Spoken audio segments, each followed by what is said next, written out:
então entender quais são os principais sintomas associados a esse uso abusivo de telas? Gente, olha, preciso ser muito franco com vocês.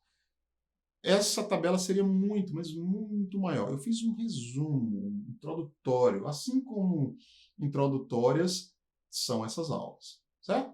Então, eu peguei esses sintomas e criei aí 4 categorias, porque os sintomas são muitos e eles não são idênticos, eles são diferentes. O uso abusivo de telas afeta diferentes áreas da vida dessa criança. Então, nós temos sintomas especificamente cognitivos, especificamente emocionais, especificamente fisiológicos e especificamente sociais. Fora as outras subdivisões que nós poderíamos desdobrar a partir de cada um desses. Então, sintomas cognitivos, por exemplo, algumas crianças têm apresentado equívocos cognitivos. O que é isso?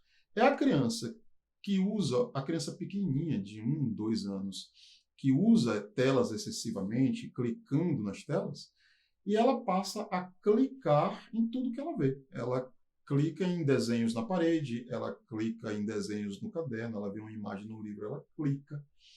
Isso é um equívoco cognitivo, ou seja, ela passa a se comportar com outros objetos como se ela estivesse se comportando diante de uma tela. E isso não é interessante, né, para o desenvolvimento cognitivo dessa criança.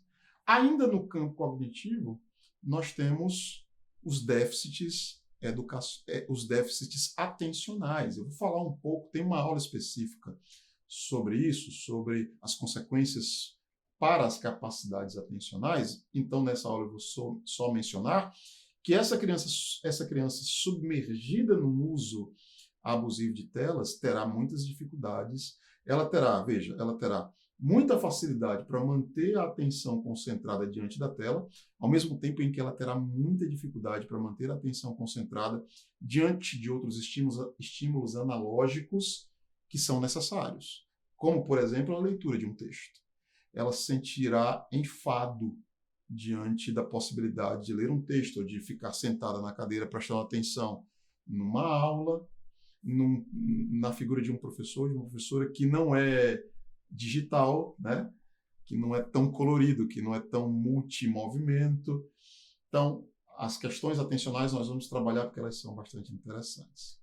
Sintomas emocionais, desenvolvimento de irritabilidade, sobretudo quando a internet falha, quando a internet cai, ou então quando essa criança vai a um lugar e ela não dispõe de conectividade, ela vai apresentar um comportamento tanto marcado pela irritabilidade quanto marcado pela ansiedade, né? Que são, então, 2 sintomas do campo emocional.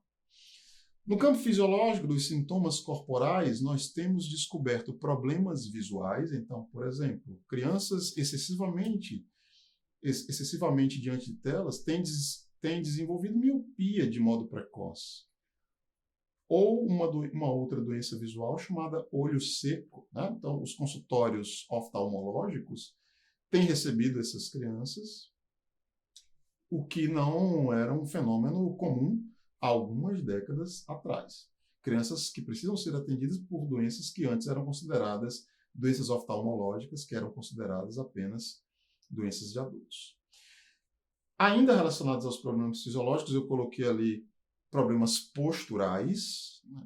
Então, crianças apresentando dores lombares, dores cervicais. Eu poderia ter acrescentado aí problemas no ciclo circadiano, que é o ciclo do sono, né? Que é um outro problema de natureza fisiológica, e dentre muitos outros.